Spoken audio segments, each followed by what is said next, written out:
Good morning, good afternoon, good evening, depending on the time you are going to get this lecture.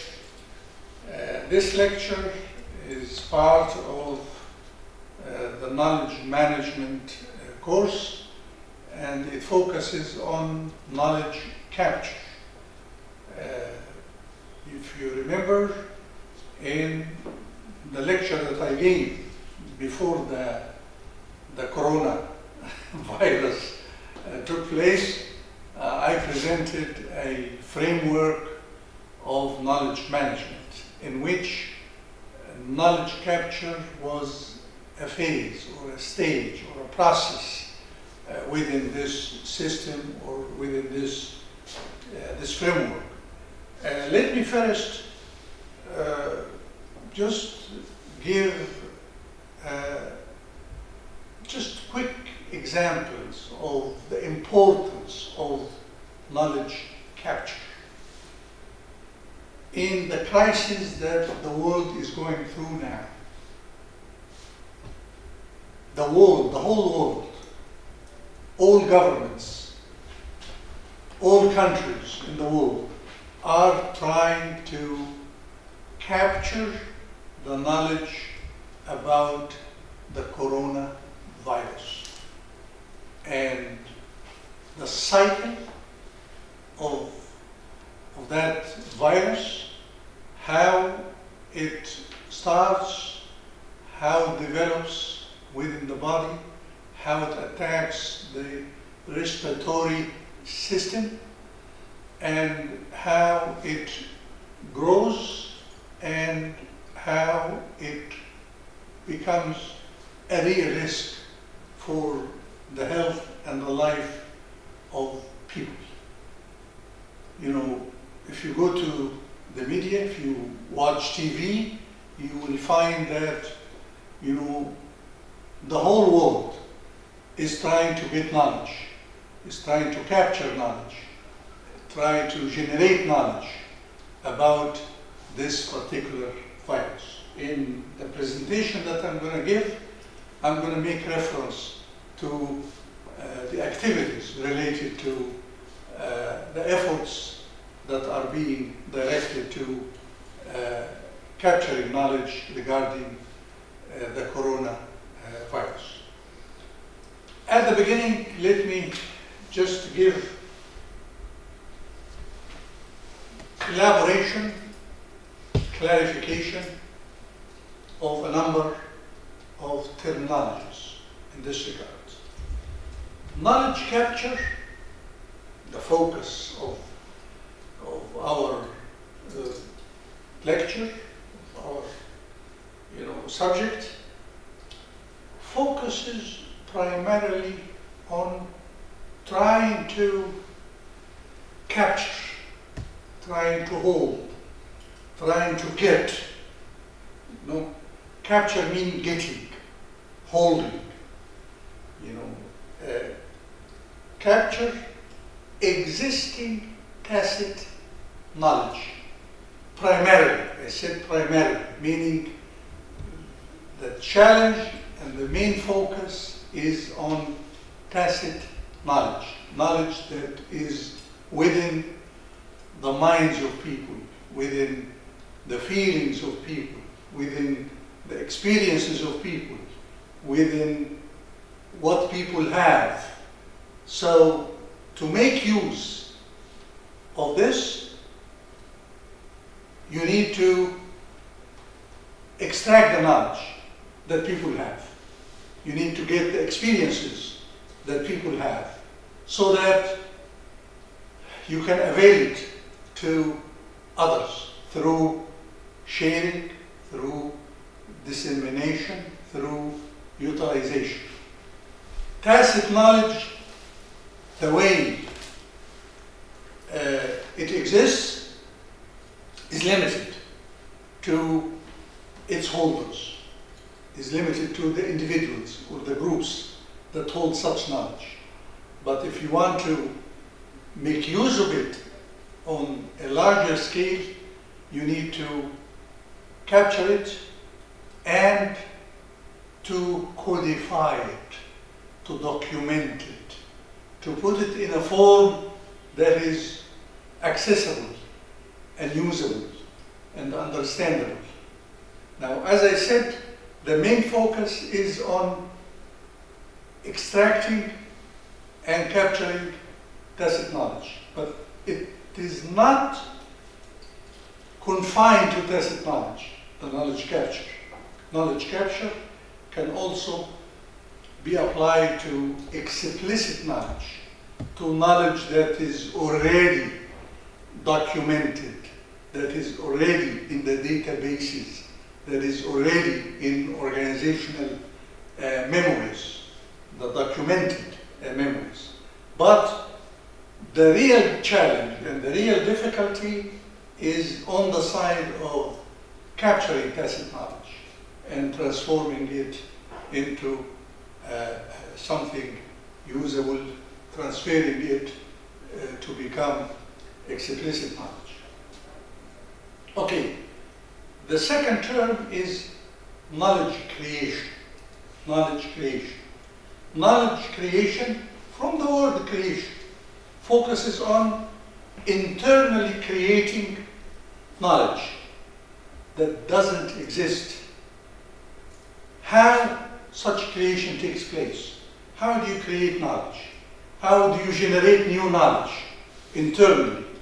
By allowing people to think outside of the box, by asking people to be innovative, by asking people to be collaborative in coming up with new ideas, with new solutions, is to get people to learn something new, to acquire something new.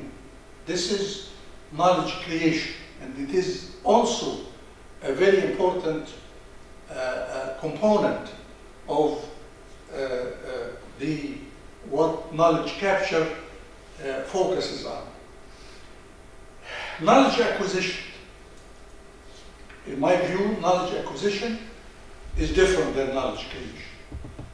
Knowledge acquisition, to acquire something that you don't have. Acquire something that you don't hold it. It focuses on engaging in activities to acquire knowledge that exists external to the group or the organization. To try to get knowledge from outside the boundaries of the group or the organization by, for example, making market research, making a study about the competition in the sector the company operates, trying to get the new trends in technology. So you look at the journals, you look at the research, you look at the documents that reflect the new technological applications. So all of these are activities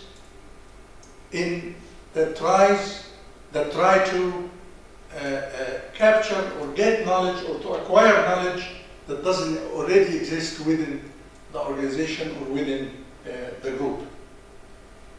Now, very important here to distinguish between two levels of analysis. The level of analysis of the individual, where the experience, the feelings, the views, the knowledge that individuals have are tacit. By definition, they are tacit. And the level of the organization. Maybe it's not just the individual, but individual and groups, and the level of the organization as a whole. This is a more macro.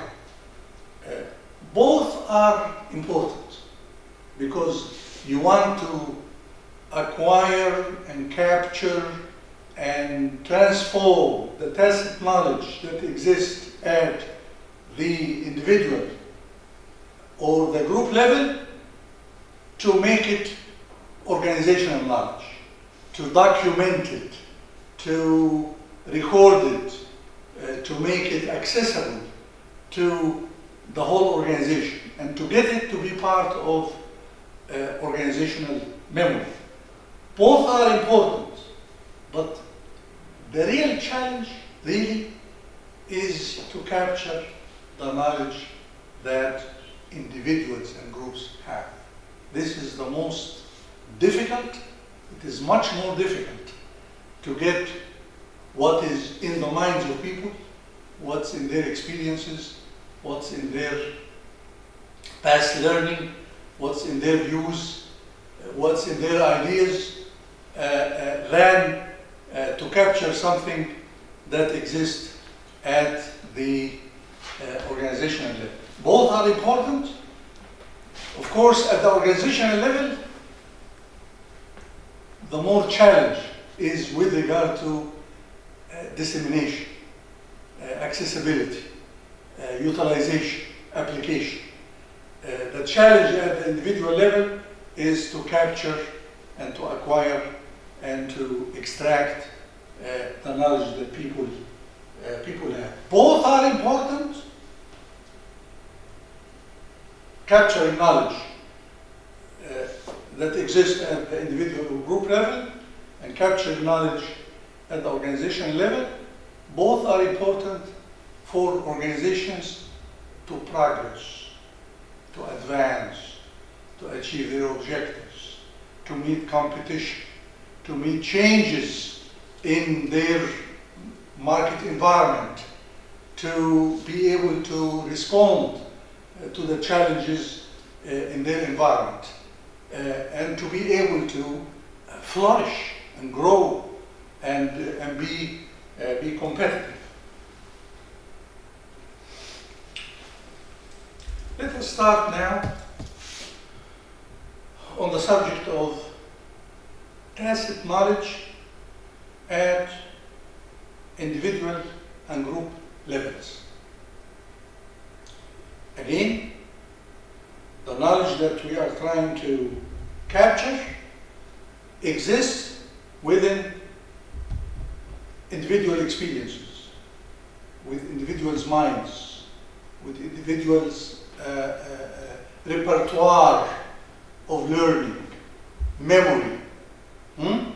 And it could exist also at the group level, in their ways of doing things, in their traditions, in the shared experiences that they have. Organizations, to utilize knowledge and to make them accessible, need to capture knowledge from these sources, the sources of individuals as individuals, and also from groups. Now, tacit knowledge capture at these levels, level of individual and groups, involves knowledge acquisition from individuals through transfer and transformation of valuable expertise. You don't want to get trivial knowledge.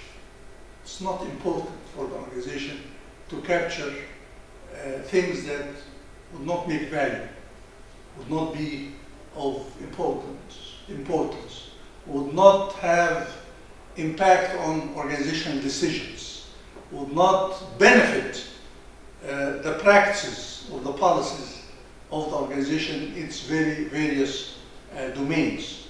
You need to capture the knowledge that represent important knowledge, important experiences, important expertise. To transfer such expertise, transfer the content that you get from individuals and groups to become or to be possessed by the organization as a whole, to get it, to put it into databases, to put it into documents, to put it into whatever form that would be accessible to others to utilize and to benefit from and to apply.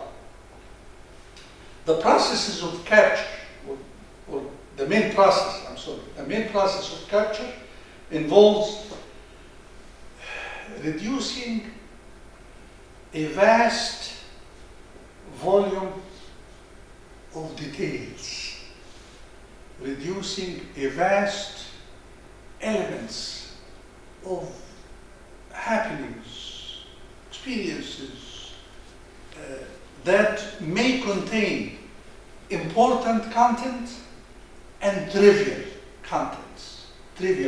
So part of the capturing process is to extract the important elements, is to focus on what is essential, what is important, what is of great value. So how to navigate or how to sort out this vast amount of details that people have in their minds. Of course, you need to focus, you need to be selective, you need to be directing the effort of knowledge capture to what would become or what would be valuable experiences or valuable information to the organization.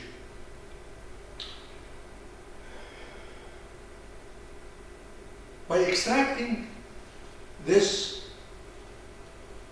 elements of important experiences, important elements of expertise, important knowledge, you transform it to become from the scattered, unrelated, fragmented details into something more systematic, more understandable, something that makes meaning, that are of significance, to be useful, to be applied, to be useful for application, to be useful for the decisions that organizations make. The sub-processes involved in the process of gathering, identifying and gathering and sorting out and screening and extracting and eliminating trivial details and coming up with the connection between the various elements of knowledge involve a number of sub-processes. One of them is the process of capture, the process of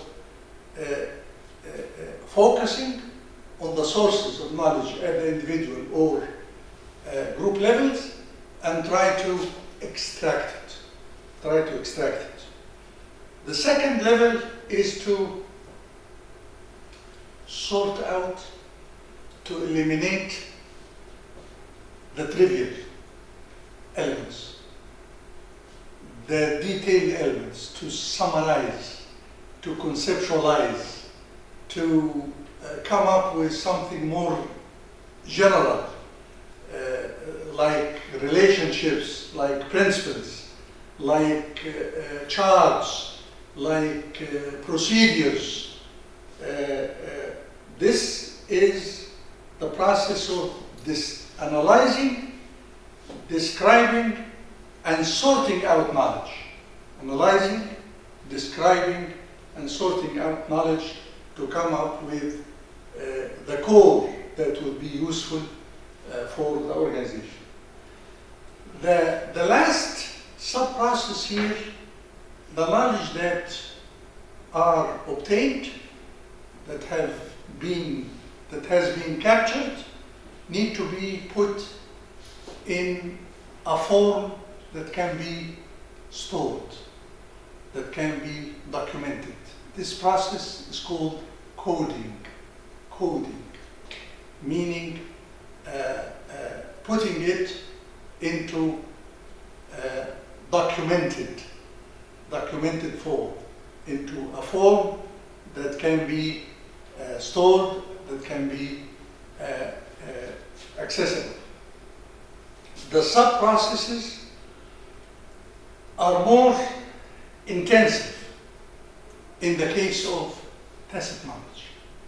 In the case of tacit knowledge, the capturing process, the sorting out, analysis, and description, and the coding is much more involved, much more intensive in the case of tacit knowledge.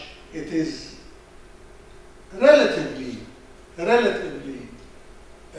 less intensive and less complicated with regard to explicit knowledge, because explicit knowledge, as they exist, they are documented already.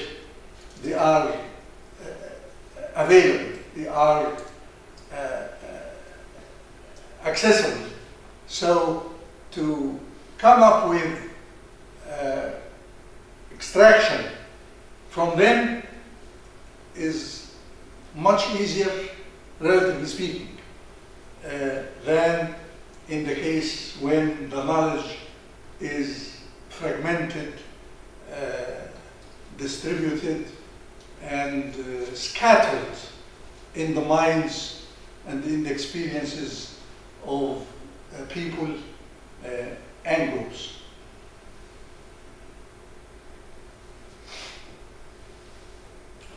Let's just move now to the subject of the elements and the tools and the processes that are involved in capturing knowledge at the individual and group levels. And before we do that, let's just distinguish or differentiate between two types of knowledge in this regard. Knowledge that represent know-how. Knowledge that represent know-how. This is procedural knowledge. Knowledge that enable you to know the steps of doing something. To know the procedure that you go through in solving a problem. Steps that enable you to diagnose a case. Steps that enable you to make solutions or come up with solutions to a problem. The case, for example, of the coronavirus, the knowledge that is being captured now all over the world with regard to, it is procedural knowledge. Procedural knowledge, because we need to test the patients, the people who have symptoms similar to what people who have the virus, temperature, sore throat, dry coughing,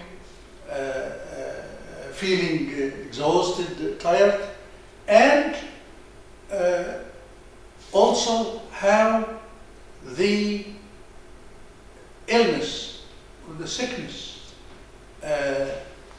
develop or proceed, the cycle, and how to attack and make intervention in the various phases or the cycles of that particular sickness.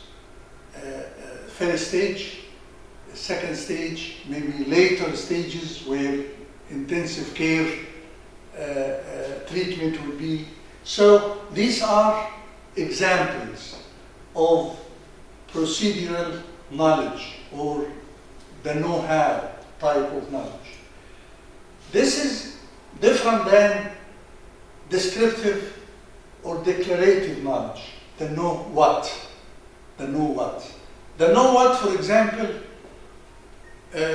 is how many people have been tested, how many people have gotten the disease, how many people are suffering, how many have died out of it, what is the statistics all over the world, you know, in Europe, in the US, in Asia, in Africa. Such information is descriptive knowledge.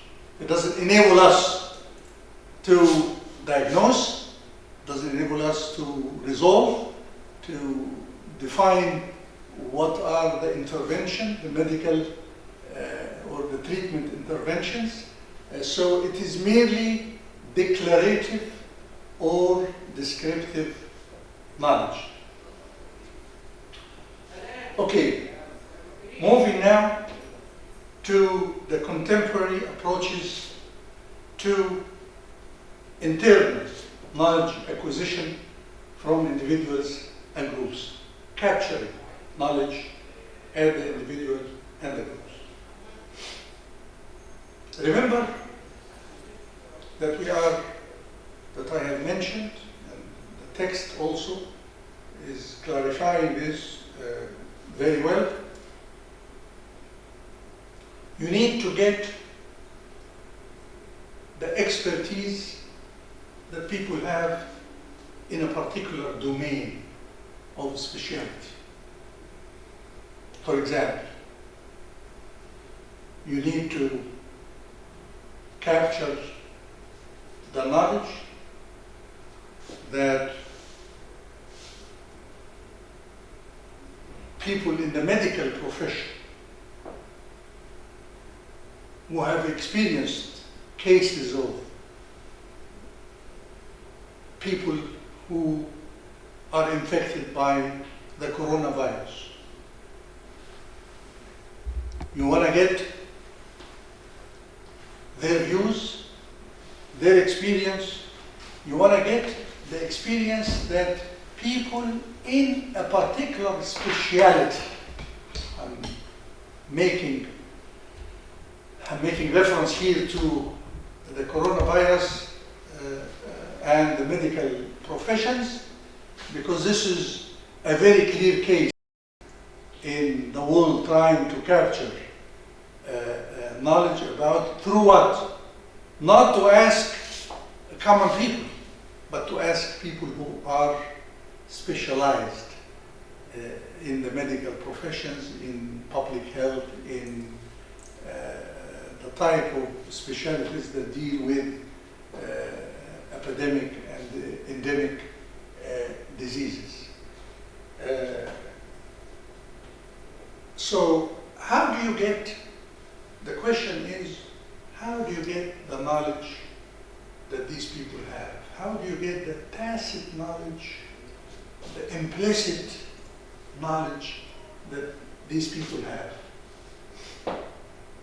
By asking them. You don't ask them through a questionnaire. You don't ask them by sending them an email and they respond by no. One of the key instruments or key methods in doing this is interviewing the people with expertise, interviewing the experts. How do you interview? I mean, this is not something you sit together and you chat and the information goes back and forth, and some of such information would not be relevant, and maybe the discussion would get sidetracked and gets us nowhere. No, it is through planned, structured interviews. The structured interviews are set with open or closed questions that are conducted by skillful interviewers. You don't capture the knowledge that, for example, people in the medical professions, if you want to utilize it by the health ministries in the world, and you want to utilize it by all the healthcare institutions, hospitals, you don't send a journalist to do that. You need someone who is specialized in the field to conduct the interviews. So that interviewer, the person who conducts the interviews, need to be skillful in the subject matter, need to be knowledgeable about the subject matter, but not only skillful and knowledgeable in the particular domain of specialty, but he or she needs, over and above this, to be well trained and highly skillful in conducting the interview, in handling, managing the meeting through which the information and the knowledge is extracted from the interviewee to the interviewer, from the person who is being interviewed by the person who conducts or manages the interview. I remember, let me give you an example outside of the corona virus. Years ago, in the 80s, I was a consultant hired by an American international company that had branches in various countries in the world, and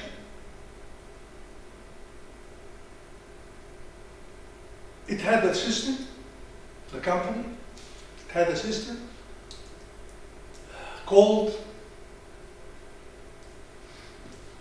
assessment center. Maybe you have taken it in human resource management, this term assessment center. And through the assessment center, managers who are candidates for promotion are assessed.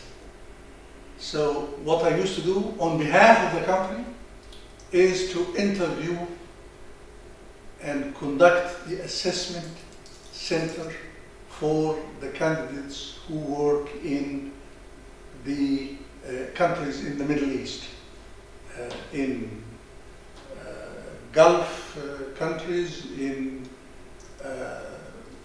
Jordan, Lebanon, Egypt, and also in North Africa. In the interview, in the initial interview that I used to give, I used to conduct the interview that lasts for 2 hours and sometimes 2 hours and a half. Now, to try to capture, see the word capture, as much information, as much knowledge about the candidate, his past experience, his education, the jobs that he has done, the experiences that he had in the various jobs, his reflections on these jobs and these experiences. Try to get as much as possible about his education, his knowledge, his even lifestyle preferences, particular important events that in doing that, I was trying to assess the body of experience and also the body of personality, tendencies, and profile, the social, psychological, professional profile of the person. In trying to do this, you have to be skillful in how to phrase the questions and how to follow up on the answers and how to clarify certain answers that are obtained, and you need to get more information, more detail, more in-depth information about them, and to kind of summarize and extract and sort out, and also to reflect on certain experiences that involve emotional, reactions on the part of the interviewee. For example, if he talks about a problem that he went through, a crisis that he faced, or a particular unique experience that he went through, you want to get how did he feel about them? How did he, at that time, got affected by this? Not just the dry knowledge, but also the emotional aspects and the feelings aspects, to get to know a total set, integrated set of knowledge about what you are trying to, because oftentimes, even if you ask experts, if you ask, for example, with regard to the coronavirus, if you ask the doctors, people in the medical profession, it's not merely what you are interested in is to get information about how they treat, what's their observation, what are the stages of the development of the virus, and how effective the treatment were, what are the symptoms, and how these symptoms evolve and develop and get intensified. No, you want also to get reactions on how these people felt, how the patients felt, what kind to get to have integrated set, not just dry knowledge, but also knowledge combined with feelings, combined with emotional reactions, combined with aspects that pertain to people as human beings. So, again, skillful interviewers engage in phrasing the right questions, okay?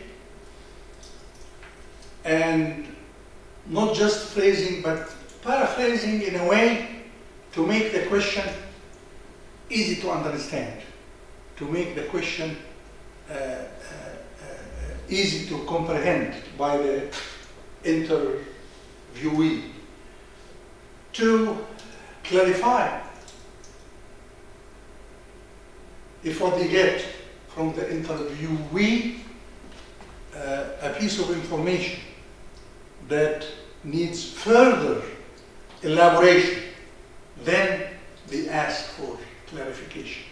For example, they would say, would you give more details about this? Would you clarify, how this took place? Would you elaborate more on how the consequences of that particular problem or experience has taken place? And during the interview, for the various sets of elements or phases of the interview, they summarize to make sure that they extract it, and what they get is the important, the focused pieces of knowledge. And as I said previously, they also communicate and reflect feelings. Maybe in certain areas of or pieces of information that may involve negative experience that the interviewee has gone through, or a crisis that he felt, or bad experiences that he had, is to reflect such feelings, to show a kind of empathy, a kind of empathetic reaction to what the interviewee is providing.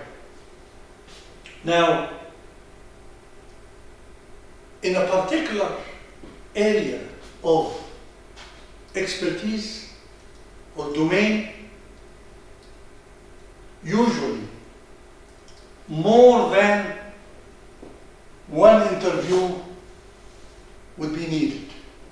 Of course, the case of the coronavirus is a good case in this. There are multiples and multiples, hundreds, I would say, of interviews that are being made with people in the medical professions to extract as much knowledge, because these various interviews, they complement one another.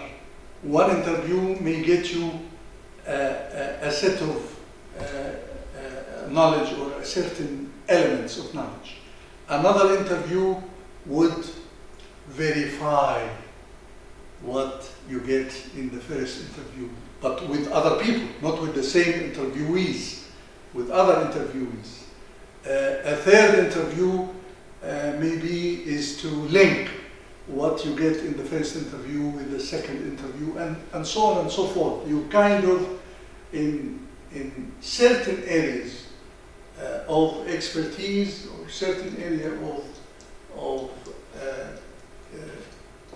knowledge that is highly specialized, you probably would have to conduct multiple interviews to make sure that the knowledge that you capture is correct, is integrated, and to also to validate what you get from one interview by asking other interviewees to make sure that what you get is true. You are in all cases, you are trying to get to the truth, the reality. So you wouldn't be able to get the reality from one source. You need to have multiple sources. This is why you have to conduct multiple interviews in this regard. Okay. The second technique is called stories, capturing tacit knowledge through stories. What are stories? Stories are narratives that tell about past events, actions, experiences that have been communicated and shared informally, that people know about it and you want to get it, you want to capture, you want to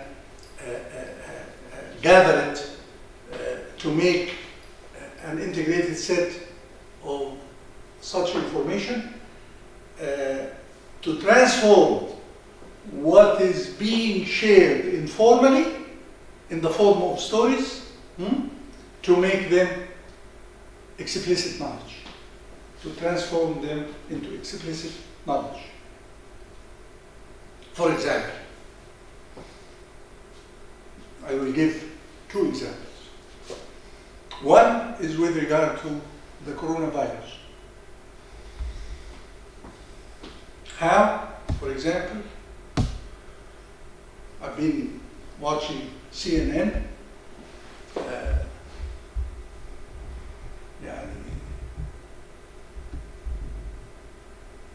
to get to know what's happening in the world.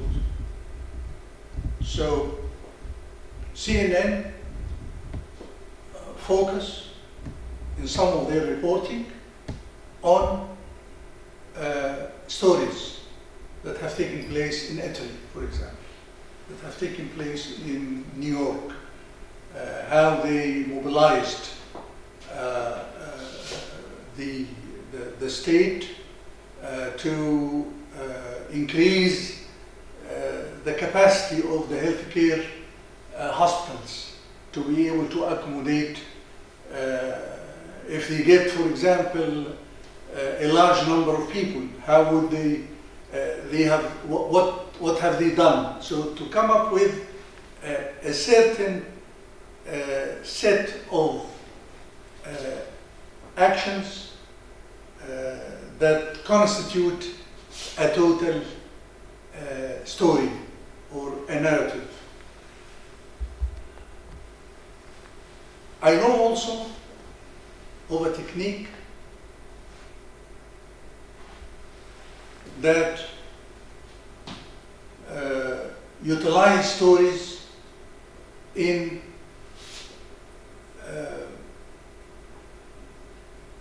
making cultural change in organizations.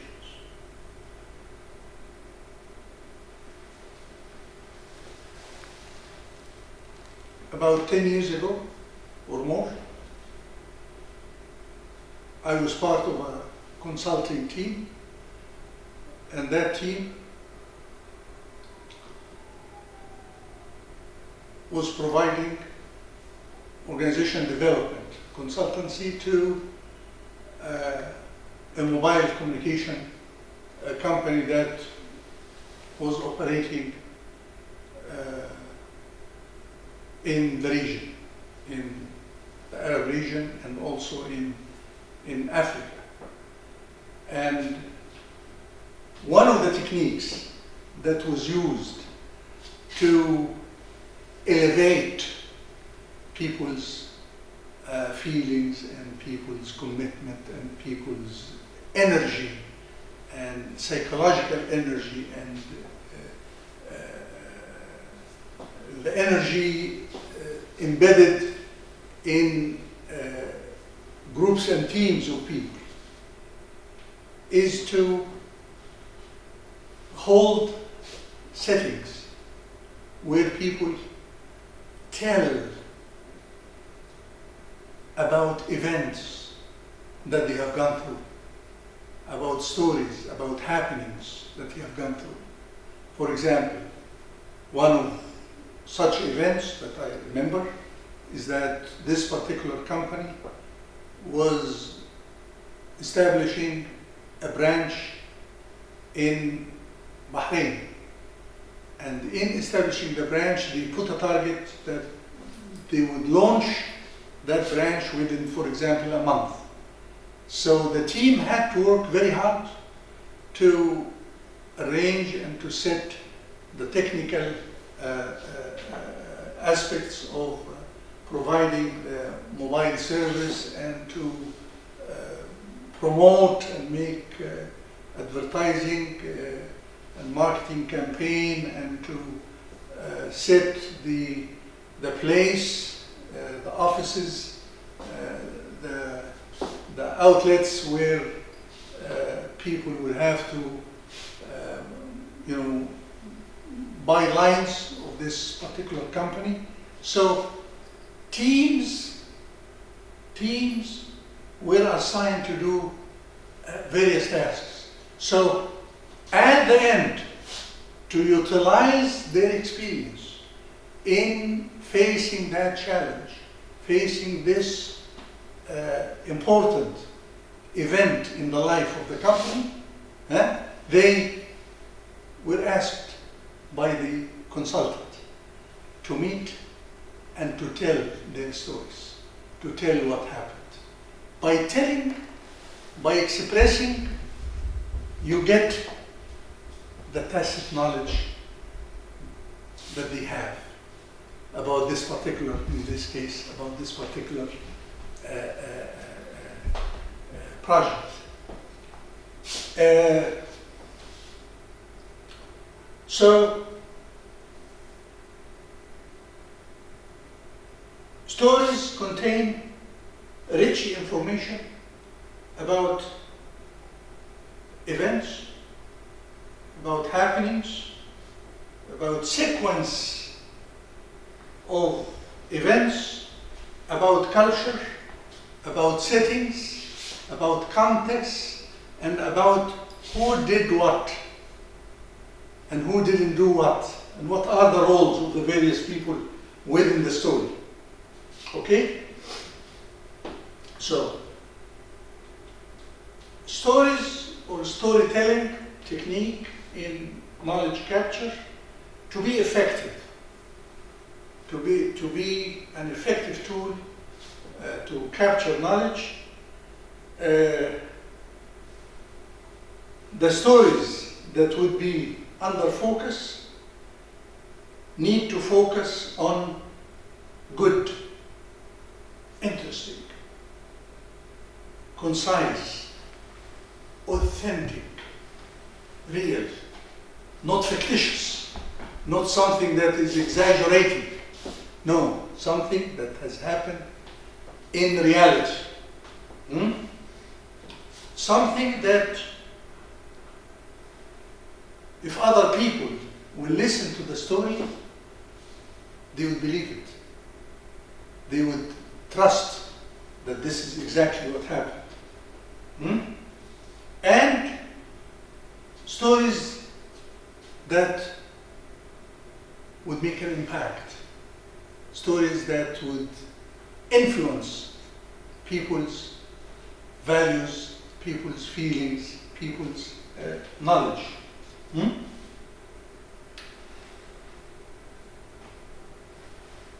Another aspect that need to be in the stories here, that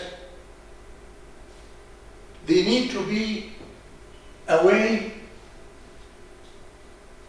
or to constitute a mechanism for knowledge sharing, for sharing knowledge.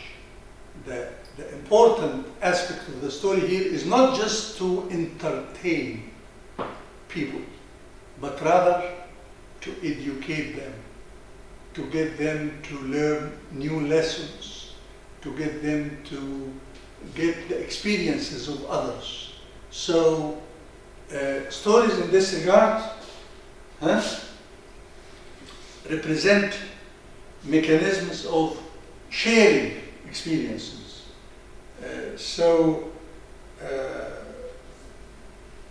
They need to be, to do that, to be interesting, to be realistic, to be believable, to contain lessons to be learned, to contain morals. Sometimes there is an expression that is usually used here is what is the moral of the story. It's like, for example, when you watch a film. When you watch a film, the film has various events, various happenings, actions, but the moral of the film may be how people collaborate, maybe how people work together, maybe how people help one another, maybe how people trust or distrust one another. You need to select the kind of stories that their content would make a difference, and if people would share, they will appreciate, and it would be a way or a means to change their culture, to change their mindset. The moral or the significance and the impact of the story should be defined clearly. Not to tell something that has no significance. Not to tell something for the sake of entertainment. The stories that need to be captured here, and these are real stories. You don't make up stories. These are real happenings that have taken place in reality. They need to be the moral, the lessons, the essence of the stories need to be defined, and they need to be, when they are told, to make sure that they would be remembered, that they would have impact on people receiving the stories. Certain qualities also need to be in the story to be an effective learning tool or source. As I said previously, they need to address a need on the recipient of the stories, the people who are listening, the people who are targeted by the stories. And they need to be in line or to be consistent with what the organization wants to achieve, what the organization wants people to share, what the organization wants people to have or acquire out of the morals, the lessons learned in such stories. It is important in this regard to in how the stories are documented. Remember that we are capturing stories. We want people to tell what they have gone through in the form of stories. But when you document it, to make sure that the lessons, the morals of the stories are clear, are obvious, are explicit. Not in a simplistic way, but rather to be built in how the events took place and how what happened has evolved and changed.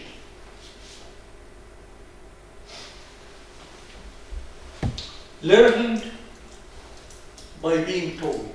This is the third technique. Learning by being told. Meaning what?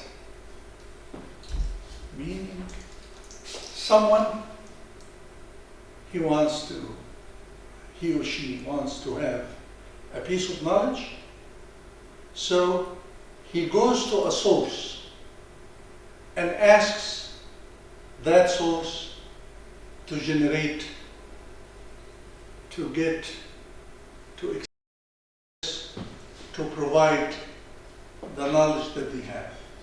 Let me give you an example.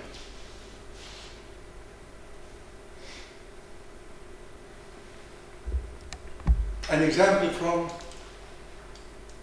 human resource management.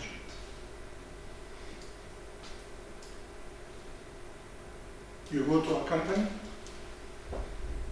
and you will find that they have documentation of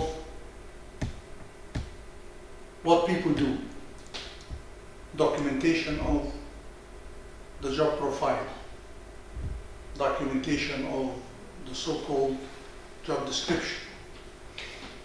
So you want to, of course, the company is medium size, and in medium-sized companies, they don't have job descriptions, they don't have formal documentation of what people do. It's just in the minds of people, this person is going to do this particular task, this person is in operation, this person is in inventory, these group of people are in sales, these are the administrative and secretarial team. This people know what they do, but this is tacit knowledge. You wanna capture the knowledge about what people do, about their jobs, about their responsibilities, about their tasks. So you get maybe an expert. And the expert goes to the people and trying to get from them information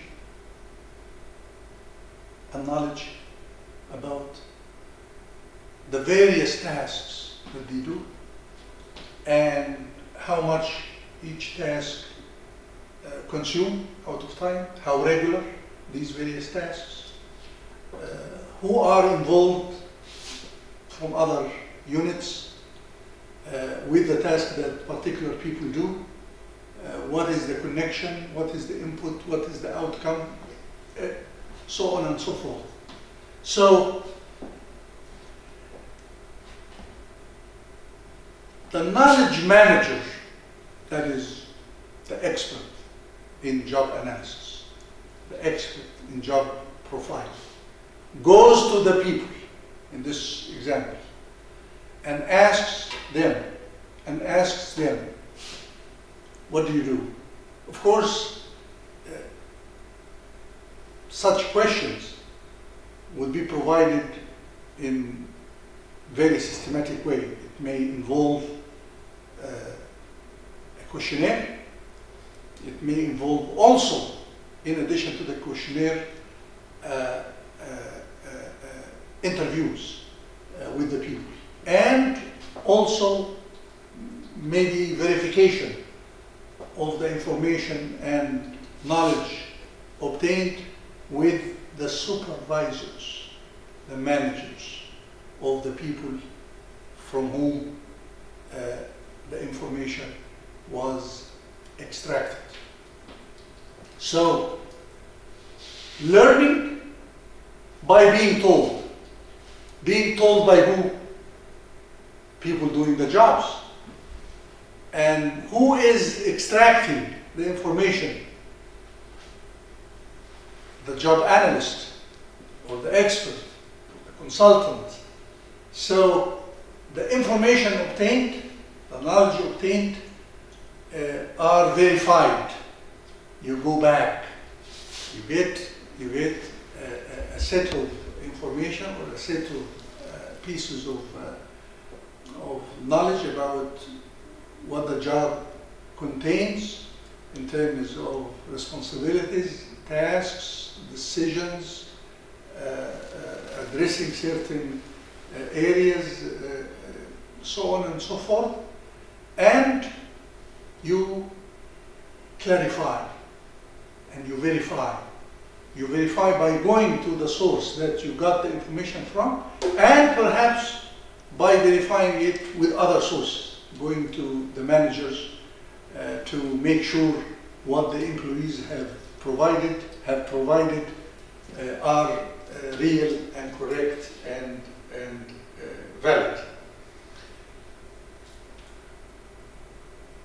of this is to document what people do. The original example is that this company didn't have documentation of the jobs that it has.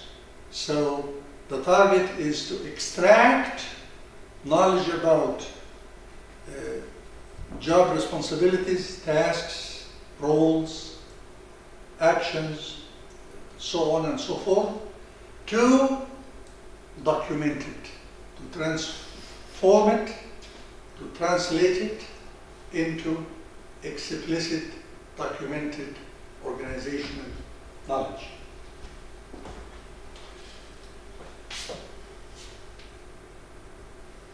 Various techniques could be used in this regard. As I said, you could use questionnaires, you could use interviews, you could do in-depth interviews, you could use the various psychological techniques to get the interviewee the source of information, the source of the knowledge, to feel at ease, to express, to not to be hesitant in providing, in generating, in expressing the knowledge that he or she has. Okay. The fourth technique here is learning by observation. Learning by observation.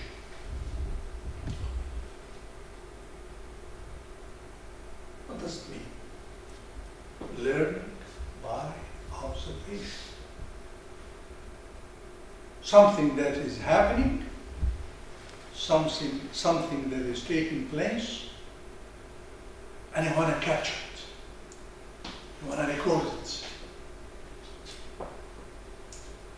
You want to extract it.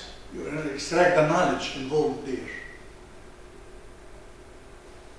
It is by observing and recording your observation. Observing and maybe taking notes. Observing through a video. For example, this online lectures, it's not learning by observation, it is just maybe transferring the body of knowledge that's usually put in, provided in lectures through advanced technological medium. But learning by observation is usually done through video or recording or perhaps taking notes. The simpler ways is just to maybe taking notes. But of course, by recording, audio recording, or by video, you capture much more information. That is provided what? Provided the knowledge can be observed. That is provided that the practices that you want to capture can be overtly expressed, can be seen, can be heard, can be observed. Now, if the knowledge that is tacit, for example, managerial or executive decision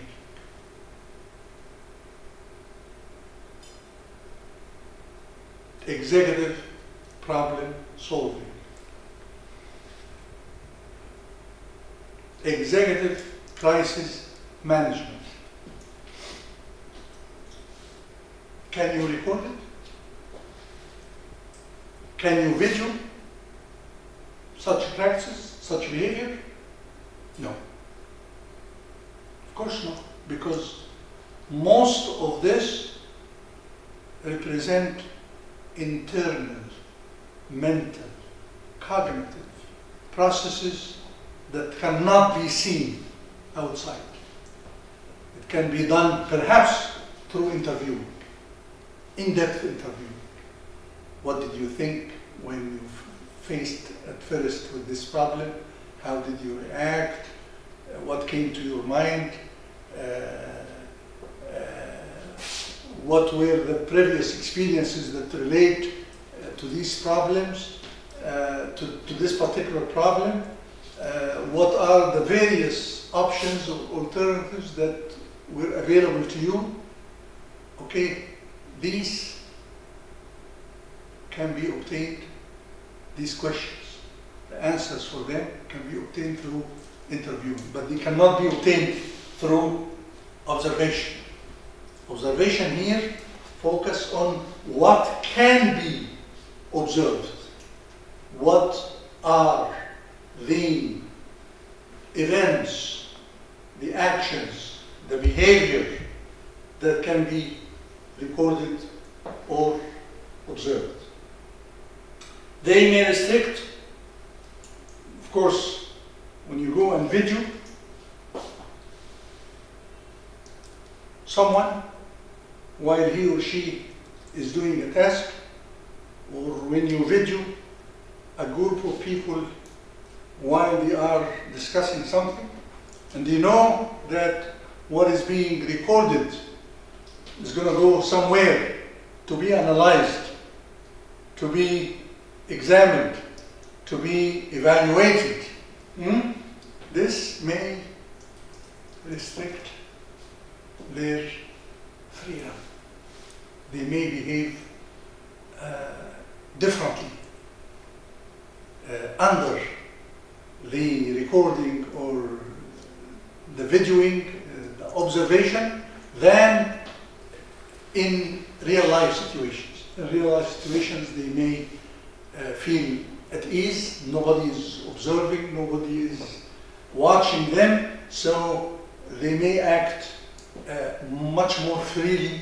So you have to make sure that the videoing or the recording would not affect the behavior that people naturally exhibit in a real and actual situation. One technique that is usually used here is to take the permission of people to record or to video what they do. Taking their acceptance, taking their consent. If you say it is okay, if you feel that this will not affect what they do, then you could go ahead and record or video what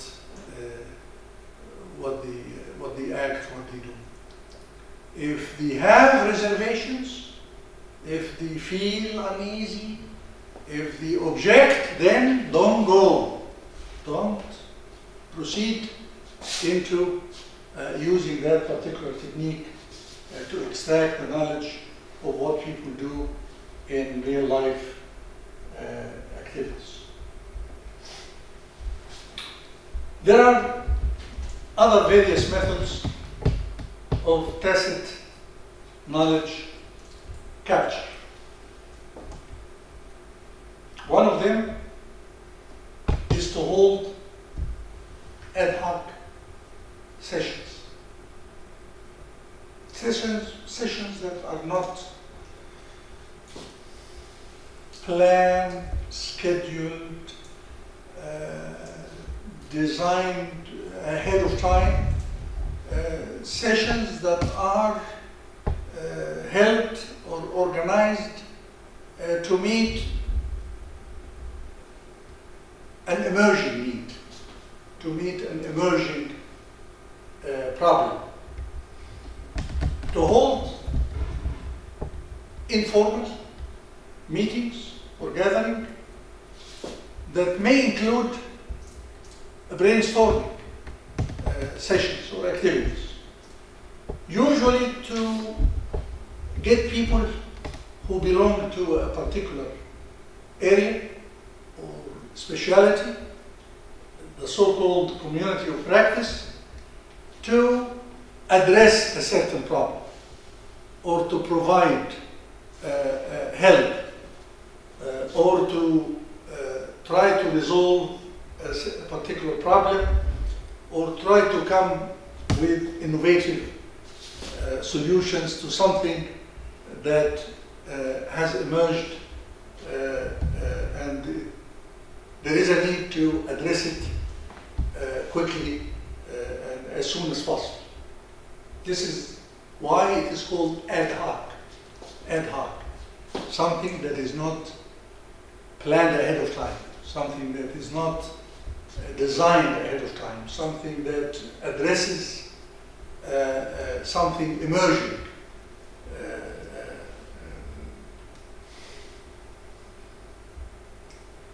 The second of these other methods of tacit knowledge capture is roadmap sessions or meetings. Let me give an example of this.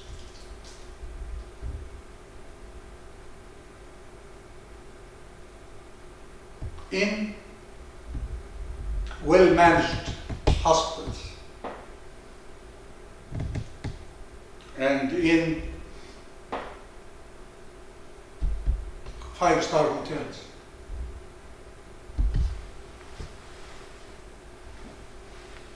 at the beginning of the day, you may find that there is a meeting that is conducted on a regular basis, maybe every day, with the manager of that particular group, depending what that group is. It could be, for example, the group of, if the hospital is a large one and it has a good section for emergency, critical care unit, there could be perhaps more than one meeting a day with the doctors, with the nurses, with the assistants, to examine the situation of how the cases are progressing and how the services are provided. And in the case of the coronavirus, again, the countries that are hard hit by this: Spain, Italy, the US,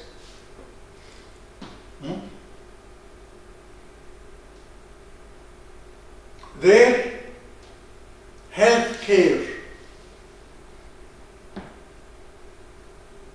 organizations and hospitals have such meetings with regard to the corona cases every day. The meetings are usually scheduled and they have agendas that define what are the subjects that need to be addressed or handled or discussed. And these meetings are done or conducted regularly on day-by-day basis to solve the issues, to address the problems, to avoid bottlenecks, to avoid crisis. And usually in the case of hospitals, in the example that I just mentioned, the coronavirus, there is a crisis already. a crisis that is at the world level. It is at a wide scale, so they are done to solve day-to-day issues and problems pertinent to this. Such meetings may have also another purpose than to address day-to-day issues and problems. It could be to assess the performance and the practices of various units, to conduct what can be called, or what could be called internal benchmarking. For example, a big 5 or 7-star hotel may have daily meetings with the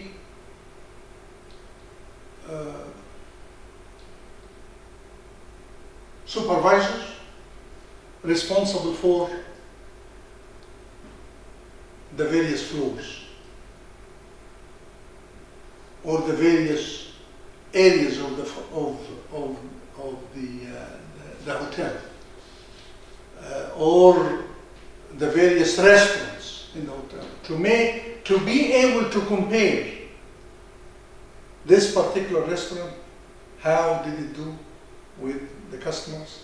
If the customers are, for example, are asked at the end of their visit to the restaurant to fill a report or a questionnaire, an evaluation questionnaire about the service and the freshness of the food, the price, the organization of the place, the atmosphere in the restaurant. So the purpose here is to compare and contrast and evaluate internally the various units against one another. This is called internal benchmarking. Internal benchmarking. And perhaps, in addition to benchmarking, is to set targets for the coming period. If you evaluate what has happened today, you can set a target for tomorrow, maybe to avoid certain problems, maybe to avoid certain complaints of the customers, of the hotels, or the patients of the hospitals, to set targets, to set objectives, to set standards for the coming period out of examining and assessing and engaging in comparative evaluation of various units, internal units in the organization. Another method of knowledge capture is learning histories. Learning histories. Should we stop here? Not here? They serve, learning histories, they serve to capture the successes or the failures and what happened, what have caused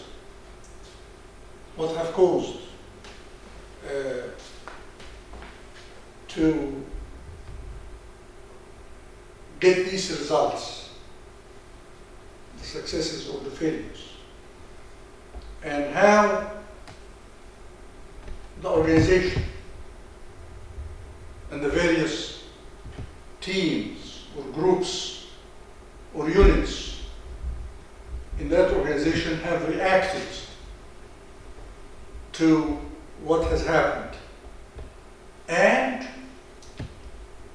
what are the lessons that can be learned from what has taken place. It is to examine history. It is similar, not exactly, similar to storytelling. But it is different here that it is to examine history rather than particular stories, to examine the history of performance or successes and failures that the organization has gone through. Usually, in this particular method or technique,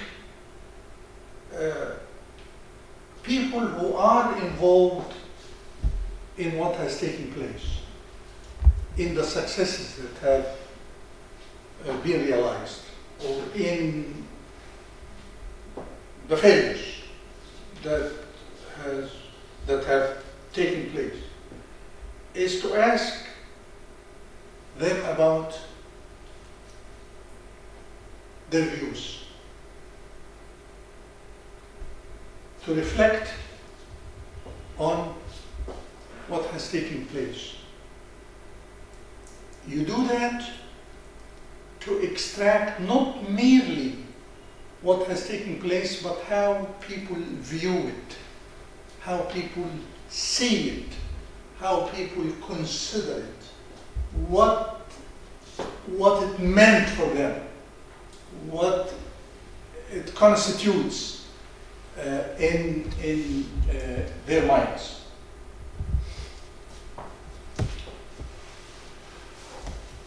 In storytelling, usually after you get the sequence of the events that has taken place and how it ended up in certain good results or undesirable outcomes, successes or failures, you try to synthesize, extract the essential ideas, essential meanings, and to provide a summary of that history so that it can be availed, it can be accessible to other people, it can be shared by other people. So you don't take the stories as they have taken place. You need to edit, to sort out, to restructure so that they make meaning to whoever receive them, and to make sure that there are lessons that the stories, that the histories or the stories contain for people who receive them. Now, the histories in this regard, they are told by people who recall them, who recall what happened and how it happened, and what are the sequence of events, and what are the reactions of the various groups, and what these reactions meant, and what are the results that have taken place. All of these need to be verified, need to be validated. By who? By the original actors, the original participants, before they are put into a documented form and disseminated to other people. So after the summarization, after the synthesization, after the extraction of the meanings and the important content of the story, before you disseminate it, before you avail it to people in the organization, they need to be examined, they need to be checked, they need to be validated by people who were part of what has taken place. For example, if a particular history of the organization has taken place 10 years ago, when it moved from being, for example, a local company to having branches maybe all over Egypt, and you want to capture that transformation from how it grew from one location to become a national company that operates in various parts of Egypt. Now, you want to get people who were part of that transformation, who have observed it, who have contributed to it, who are good sources of the information pertinent to that development or that growth or that phase of growth in this regard. You need to get to the people who were there, who were managers, who were employees, who were responsible, and to avail to them the content that has been summarized and that were synthesized, and to make sure that they agree on the authenticity, the realism of what has taken place, so that the information that you provide at the end would not contain something that is exaggerated, that is not real, that represent a point of view that is not valid, that doesn't represent the reality of what has taken place in this regard. Then there is the method of e-learning solutions. By the way, we are doing one now. This is an e-learning solution. I am,